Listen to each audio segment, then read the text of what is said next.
They say love conquers all, but that's only half the story. What they don't tell you is that sometimes, love is tested not by storms, but by the cold disdain of those who should welcome you in. My name is Sarah. I'm not royalty, not rich, not perfect. But I loved Hassan with every ounce of my being. Until she decided I wasn't worthy. This is not just a story about love, it's about pride, pain, and a quiet revenge so poetic that even silence spoke louder than words. The day I walked down the aisle, all eyes were on me. But the only eyes I cared about were hers, his mother's, and the tears brimming in them were not of joy. I met Deo at the university in Ibadan.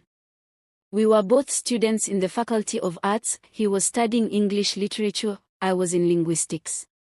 Our paths crossed one rainy afternoon when we both ran for shelter under the same mango tree outside the lecture hall.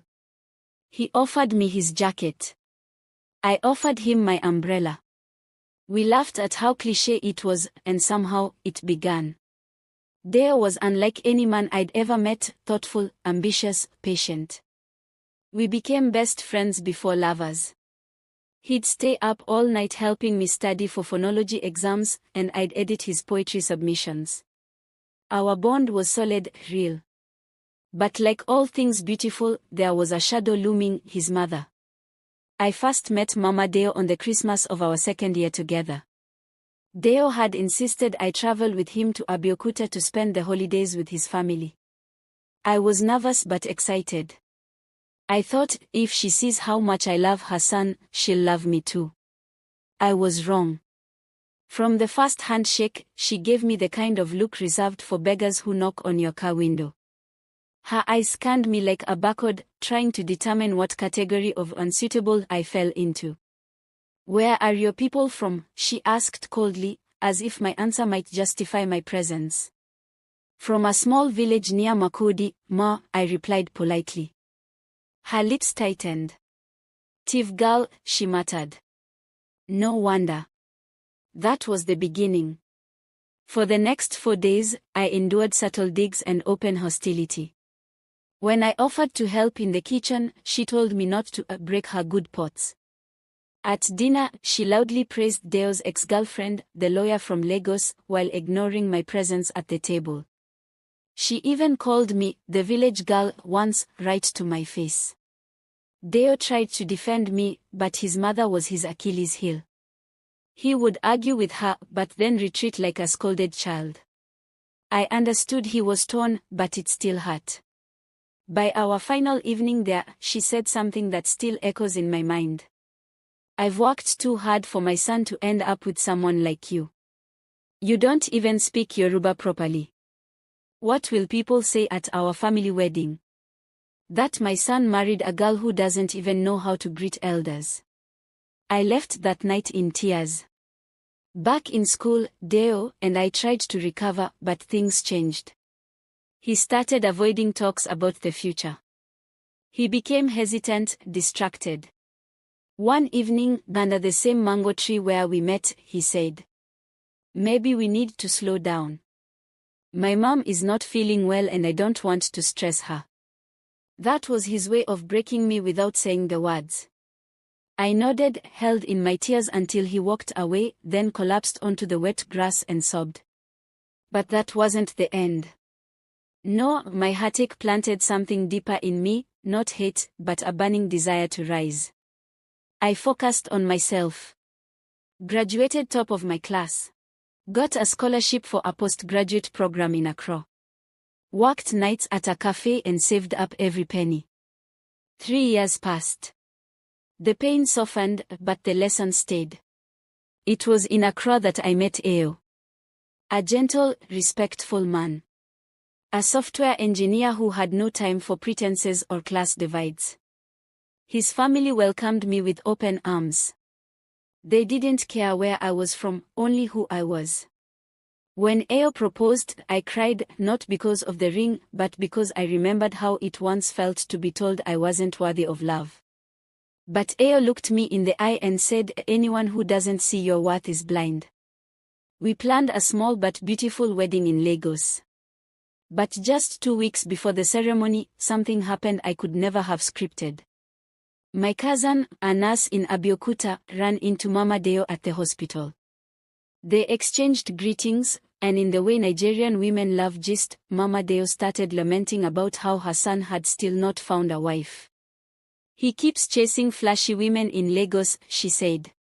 If only he had married that Sarah girl from years ago. At least she had character. My cousin laughed softly and said, "You haven't heard. Sarah is getting married. In Lagos. To a fine man or software engineer. Big boy." Apparently, Mama Deo went silent. Her hand trembled.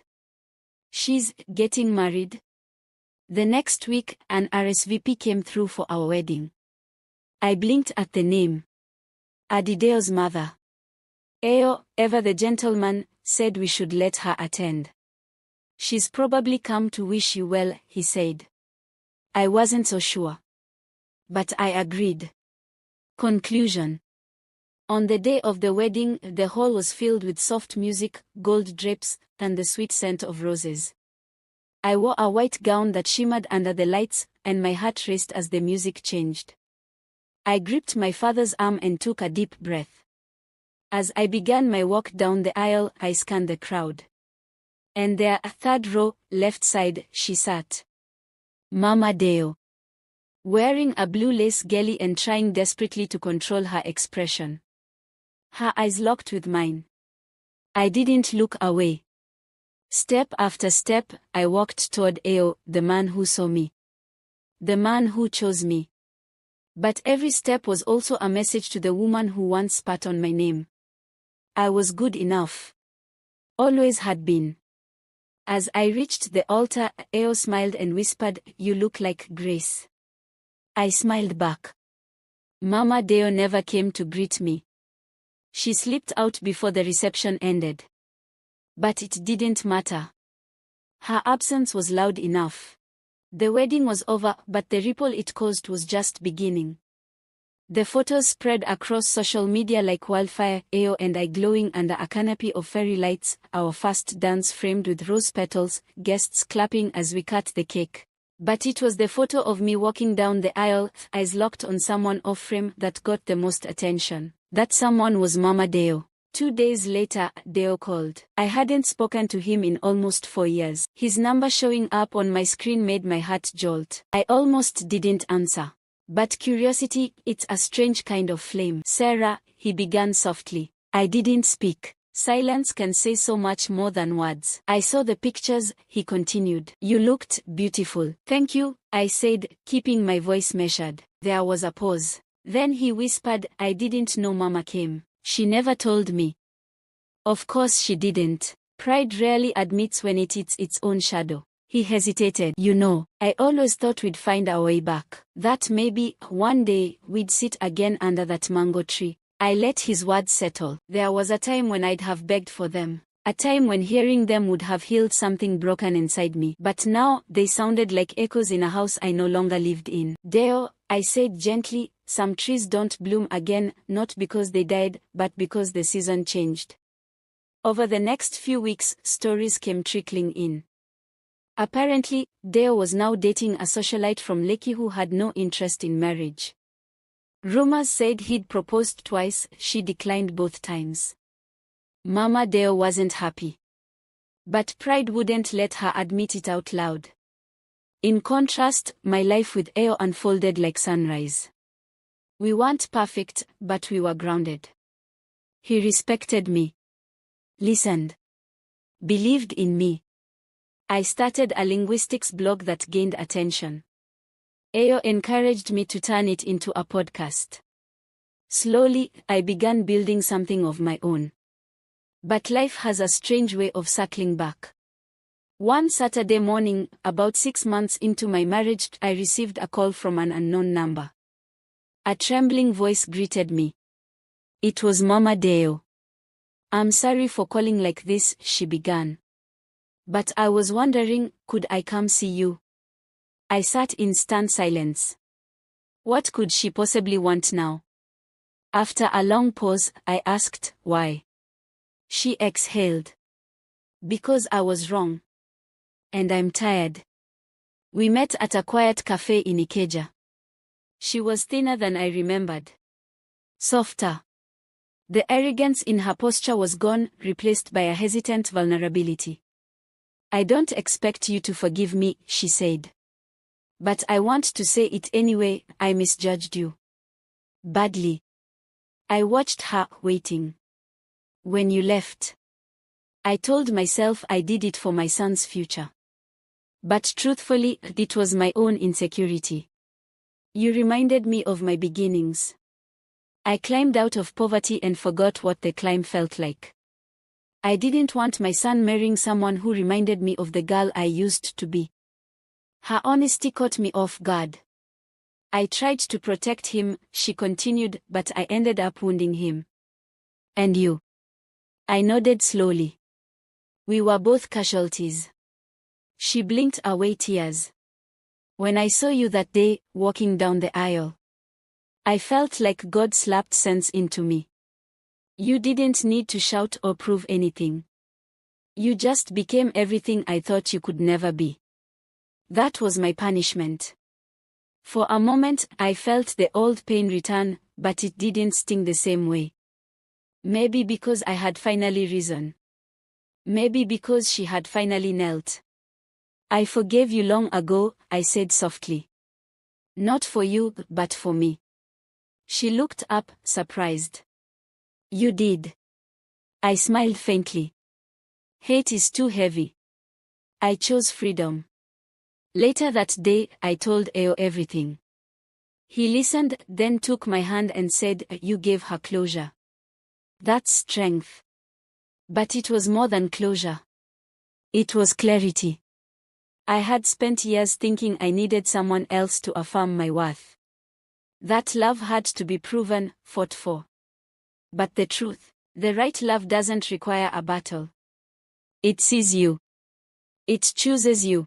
Weeks turned into months, and life went on, but not without reflection.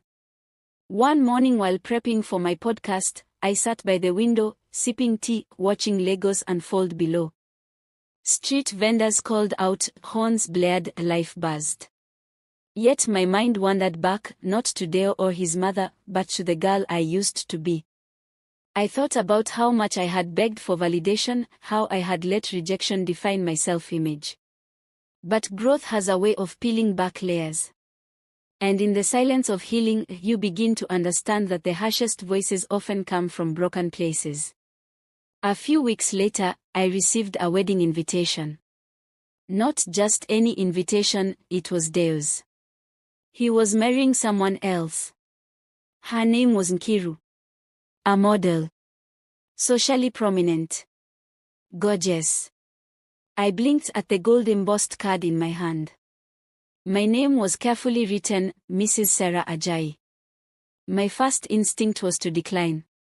But Eo, with his ever-calm demeanor, raised an eyebrow. Go, he said. You have nothing to prove anymore. But maybe there's something to release. I stared at him. You're okay with me going? He chuckled. Love that's real doesn't fear shadows. And besides, you're not going as Sarah the ex. You're going as Sarah the story that couldn't be erased. I went. The venue was extravagant, marble floors, chandelier lights, champagne fountains. A room filled with politicians, actors, influencers. But none of it dazzled me. Because I wasn't the girl who once wanted to impress them. I was the woman who had already built her own life and brought her peace with her like perfume. Deo spotted me from across the room. His face stiffened, the mix of surprise and memory. He approached. Sarah, he said, his voice laced with nostalgia. Congratulations, I replied warmly. She's beautiful. He nodded. Thank you. And thank you for coming. There was a silence, comfortable now, not charged. You look happy, he finally said. I am, I said, meaning every syllable. His eyes softened. It's strange how life turns. I smiled. Not strange. Just fair. As I turned to leave the conversation, I noticed someone watching me, Mama Deo, seated at the far end of the hall, her expression unreadable. But this time, I didn't flinch. I nodded politely, and she nodded back. No pride. No shame. Just quiet understanding. The past had spoken. The present had moved on. Months after the wedding, I recorded a podcast titled The Power of Walking Away. I didn't use names. I didn't throw blame. But I told the story, not of heartbreak, but of becoming. Because every woman who's ever been told she's not enough deserves to hear that her worth is not up for negotiation. I ended the episode with this. Sometimes, the best revenge is not success. It's peace. It's walking down the aisle of your own becoming. While those who doubted you sit quietly, watching.